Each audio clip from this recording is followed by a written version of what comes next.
Xuyên không thành âm thần, lương giới bàn của tôi đã vỡ nát. Chỉ còn 3 tháng nữa, thần cách của tôi sẽ hoàn toàn tan biến. Nhưng nhà nước nói muốn thiết lập các điểm thờ phụng trên toàn quốc, công khai sự tồn tại của thần linh. Phương án này tôi xem qua rồi, có một vấn đề. Ông nói phương thức thông báo cho dân chúng quá ôn hòa. Nào là phát thông cáo, rồi mở họp báo để cộng đồng truyền đạt từng cấp thì quá chậm. Tôi không thể đợi lâu như thế được. Vậy phương án của cậu là gì? Livestream. Livestream thực hiện một buổi phát trực tiếp toàn quốc cho tổng cục. Đích thân Tống lão sẽ ra mặt, hiển linh thần tích ngay trước mặt khán giả cả nước, để mọi người tận mắt thấy thần linh thực sự tồn tại. Bất cứ ai chỉ cần tình nguyện đều có thể đến thắp hương. Dâng hương không cần tiền bạc, chỉ cần một lòng thành tâm. Rủi ro của việc livestream là quá lớn. Vạn nhất có sự cố gì xảy ra. Sẽ không có sự cố nào đâu. Đích thân tôi sẽ xuất hiện bằng chân thân. Cậu sẽ đích thân xuất hiện sao? Trước mặt hàng trăm triệu khán giả cả nước. Cậu có biết điều đó có nghĩa là gì không? Diện mạo của cậu, năng lực của cậu, mọi điểm yếu của cậu đều sẽ bị lộ ra hết. An Thế Hội và Minh Phủ sẽ theo sát cậu như hình với bóng. Chúng vốn dĩ đã nhắm vào tôi rồi. Thay vì cứ che che giấu giấu, chi bằng cứ công khai toàn bộ. Công khai rồi, An Thế Hội trái lại sẽ không dám khinh suất. Muốn tiêu diệt một vị thần ngay dưới tầm mắt cả thế giới, cái giá phải trả là quá lớn. Hơn nữa sau khi công khai, lượng hương hỏa sẽ tăng vọt. Tôi đang rất cần hương hỏa, càng nhiều càng tốt. Thời gian 3 tháng, tôi không thể thong thả chờ đợi được nữa. Tống Hải Thiên nhìn chằm chằm Diệp Trường Sinh hồi lâu, giọng điệu vô cùng nặng nề, rồi chậm rãi gật đầu. Được. 3 ngày sau, livestream toàn quốc.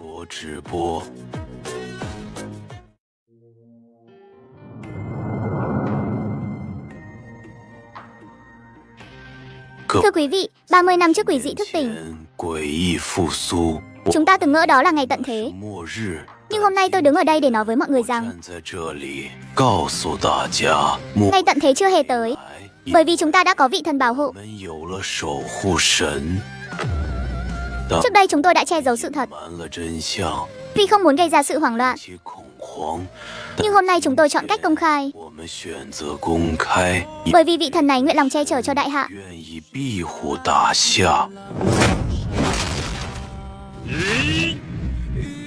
Lão già họ Tống này phô trương gớm nhỉ. Chiến tranh, ngươi dám tới Kinh Bắc sao? Tại sao lại không dám? An Thế Hội muốn xuất hiện ở đâu thì xuất hiện ở đó. Hôm nay tới đây không vì gì khác, chỉ để phá nát cái đài thần rách nát này của các người. Âm thần, một con quỷ cô độc bị kẹt ở Lam Tinh, mà cũng xứng được gọi là thần sao? Ngươi nói lại lần nữa xem. Ồ, chân thân giáng lâm rồi à? Lương giới bản vỡ rồi, không về được nữa chứ gì. Bản thân có về được hay không không liên quan đến ngươi. Nhưng hôm nay ngươi đừng hòng rời đi. Ha ha ha ha ha ha ha ha. Đây là thi thể quỷ dị mà lão tử đã luyện chế. Ngươi thật sự nghĩ mình có thể tiêu diệt được ta sao? Ngươi ngay cả hương hỏa còn chẳng nhận nổi. 3 tháng sau thần cách của người vỡ nát, sẽ phải tan thành mây khói thôi. Vậy thì tiêu diệt con quỷ dị này của người trước. Quỷ dị đã tan biến rồi, không thể nào. Chiêu thức của âm thần đánh trúng chiến tranh. Chiến tranh trực tiếp bị hạ gục trong tích tắc. Chiến tranh đúng là hạng bất tài vô dụng, không có não. Bây giờ vẫn chưa phải lúc để ra tay, thế mà cứ nhất quyết phải đi thăm dò. Tôi tên là Diệp Trường Sinh, là âm thần. Mọi người dâng hương hỏa cho tôi sẽ giúp mọi người trấn áp quỷ dị, thanh tẩy quỷ khí, bảo hộ đại hạ. Tương lai của đại hạ trông cậy cả vào mọi người. Các nước đều đã xem buổi livestream của đại hạ rồi chứ? Xem rồi, không giống như là giả. Bất kể thật giả ra sao, phía chính quyền đại hạ đã thừa nhận sự tồn tại của vị thần này. Hơn nữa còn thiết lập các điểm thờ phụng trên toàn quốc. Điều này có nghĩa là gì? Các vị hẳn là nên hiểu rõ. Nghĩa là đại hạ trong một thời gian ngắn sẽ nhận được nguồn năng lượng hương hỏa khổng lồ. Nếu vị thần đó là thật, sức mạnh của hắn sẽ bành trướng cực nhanh. Cho nên chúng ta phải hành động trước khi đại hạ kịp trở tay. Các nước đang cùng nhau thảo luận về vấn đề này.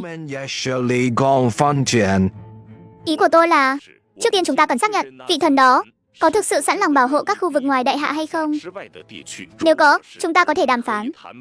Nếu không, chúng ta phải cân nhắc xem làm thế nào. Trong tiền đề không được chọc giận hắn, để hạn chế sức ảnh hưởng của hắn.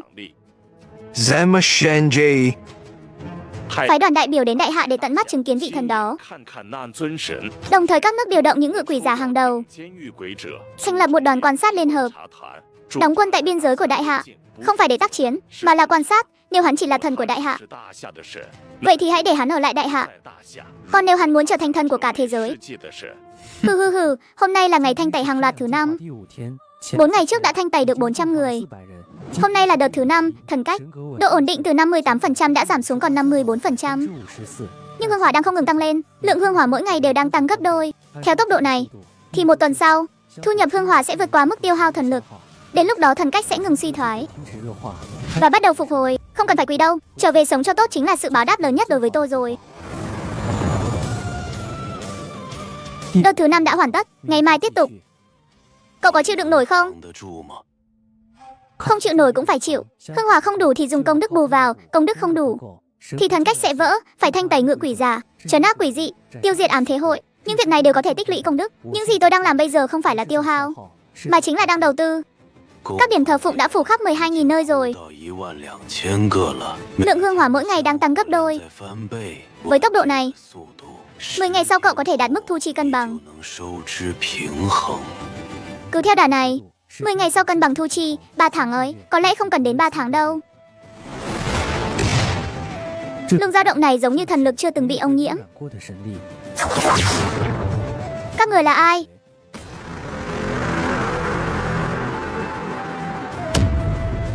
Chúng tôi là ai không quan trọng. Quan trọng là cậu đến để tu bổ thế giới này, hay là đến để hủy diệt nó.